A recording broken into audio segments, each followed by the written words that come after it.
What's up, everybody? If you watch the channel, you'll remember that my LS7 Corvette started getting its slow start after the starter got heat soaked. Before I put the headers on the car, I never had the issue. Naturally, I install headers, and I went with American Racing headers, 1 7/8", 3-inch pipe all the way out. When I did that, it was fine.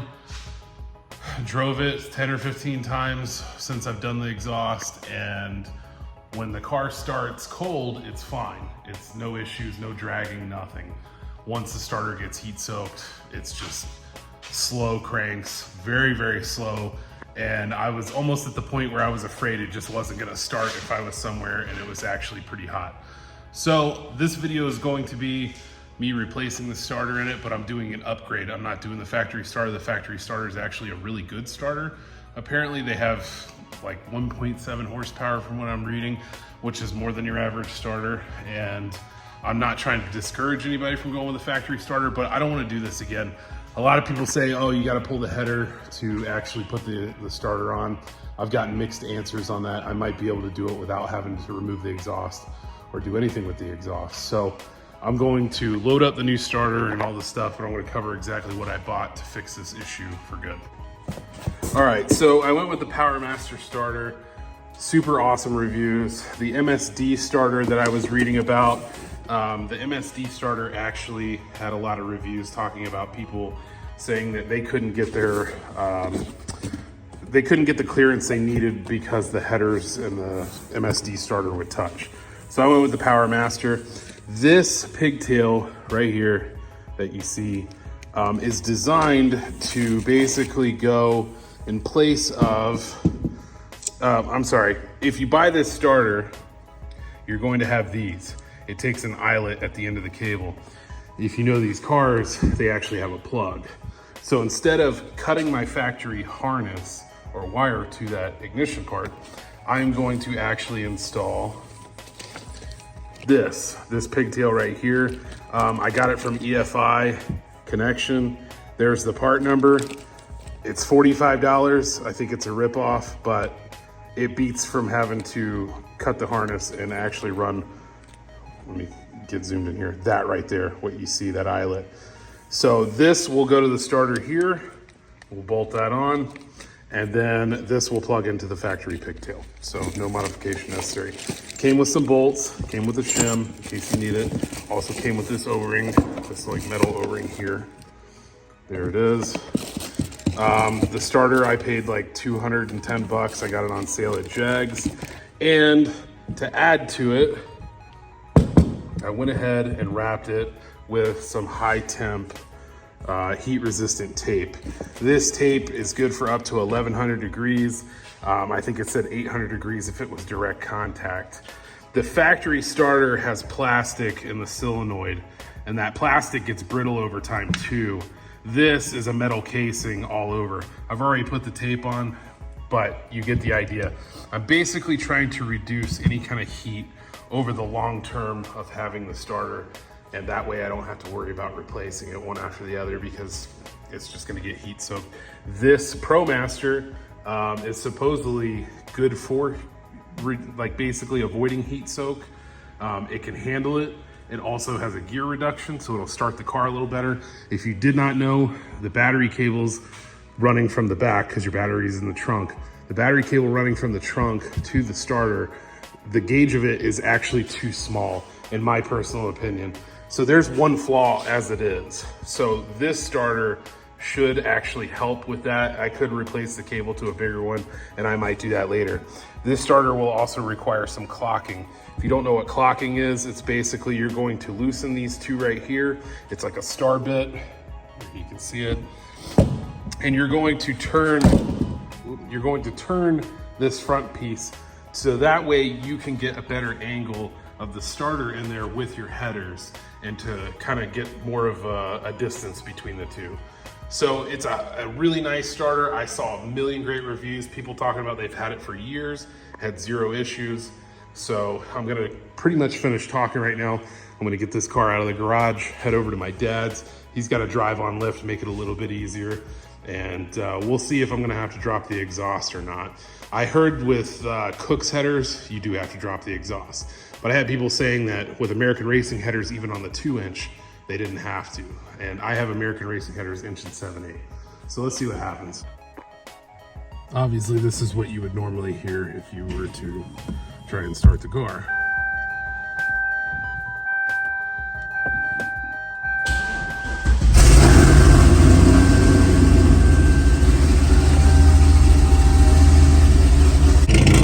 The car makes my Mustang sound like a complete joke. One other thing I noticed too when it did it, sorry, I got a couple lights on this. I need a retune, and the tires and wheels don't have sensors in them. But when the car would start, when it would slow start after the starter was heat soaked, I noticed that my gauges would do some funky stuff. Tachometer would drop to 0.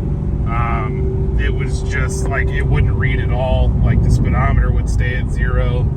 And that was apparently a pretty common thing that happens, because I guess when you start the car, it doesn't have enough juice in it to correctly get the system going. Naturally, it's gonna rain. I needed a 5-minute ride up the street, and it's gonna rain on me, and the car was pretty much spotless other than a little bit of dust. So if you notice your gauge is acting a little funny and you got a slow start, probably gonna be the culprit is the starter. So. Good.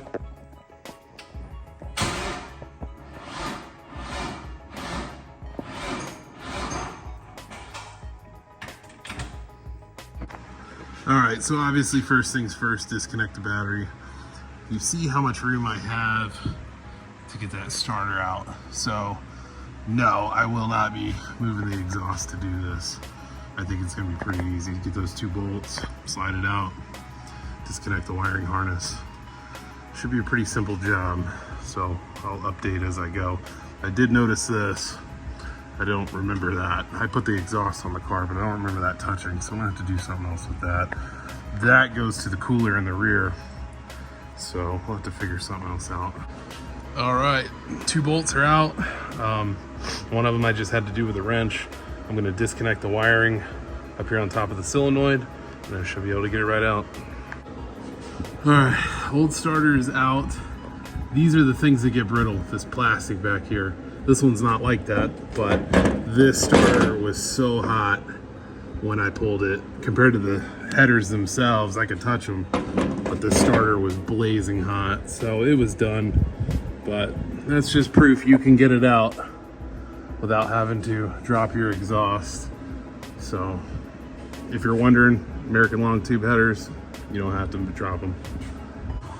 Okay, so we got the starter back in, and we couldn't get it lined up, so we had to pull it and clock the starter a couple times. I couldn't ever get the bolt start, but good old Clint Eastwood did. Remember Clint Eastwood from the earlier videos. Here is that wire that we talked about that I bought the connector for from EFI Live. Here is the battery cable wire, and then you will have a smaller wire. As soon as I find it, it's in here somewhere. All right, there's the top, there's one, and there's the other one. So there's both of them. This little one goes to the small connection up top, and then the other 2 to the bigger connection. So wasn't that bad. Clint Eastwood got the bolt started. That was the hardest part, and we had to clock it a couple times to make sure it was right, but we're getting there. All right, the starter's in, everything's hooked up. If you run into an issue with these lines, a lot of people have, I wrapped it with some heat tape, but we took a little pry bar and kind of bent it up some, so that way it's not touching the header. I didn't realize it was touching the header at all until I got up under here. So let's hope we don't need to shim it, because that would be a real headache. But we'll hook the battery back up and see what we got. All right, moment of truth.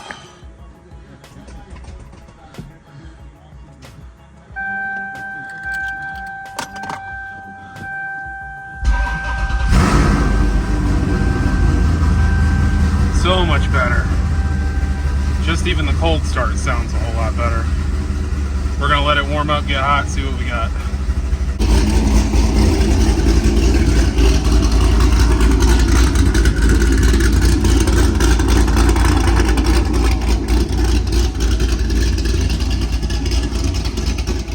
So the new starter works great.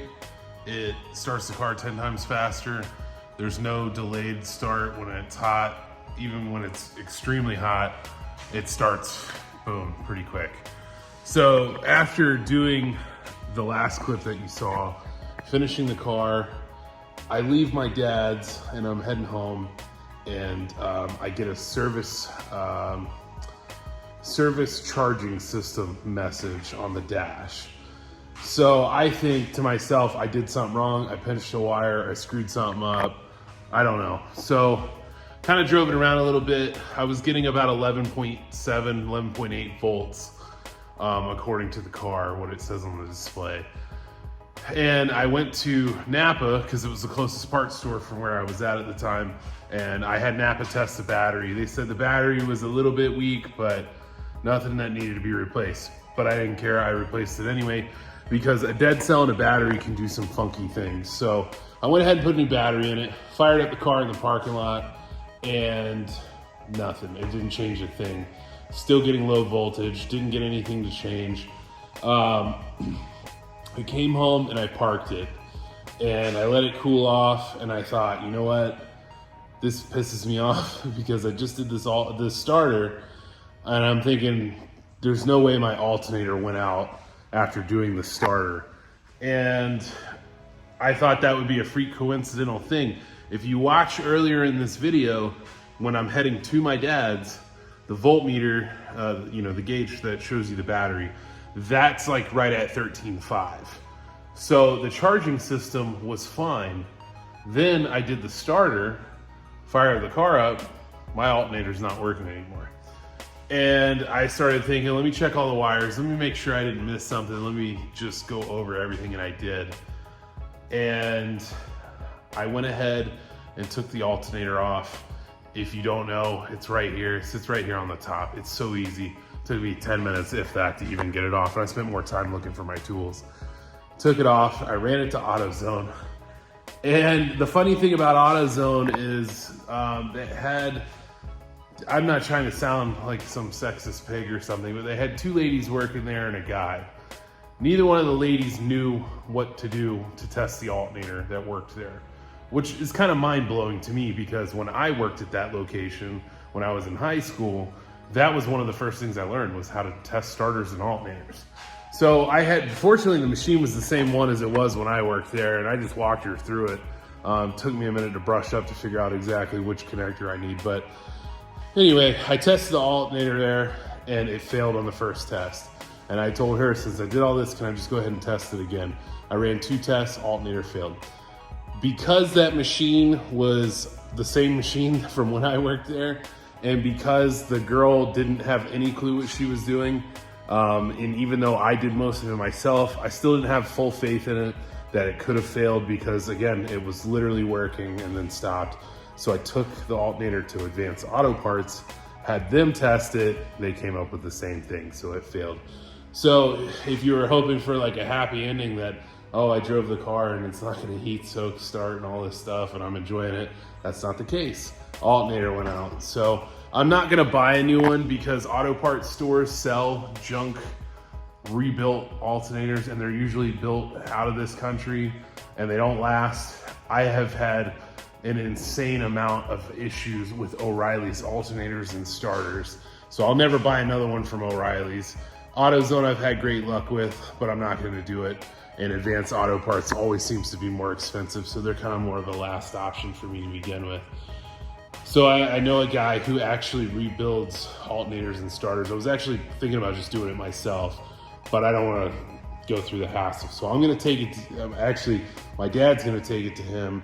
We're gonna get the alternator rebuilt, throw it back on the car, and we should be good to go from there. So if you wanna see more on this car, it's coming. Alternator is gonna be rebuilt. I appreciate you guys watching this video. Otherwise, the starter's phenomenal. I could not be happier with it. Didn't even have to shim it. Didn't really have to do a lot to make it happen. So Anyway, that's the end of this video. Thanks again for watching. Like and subscribe.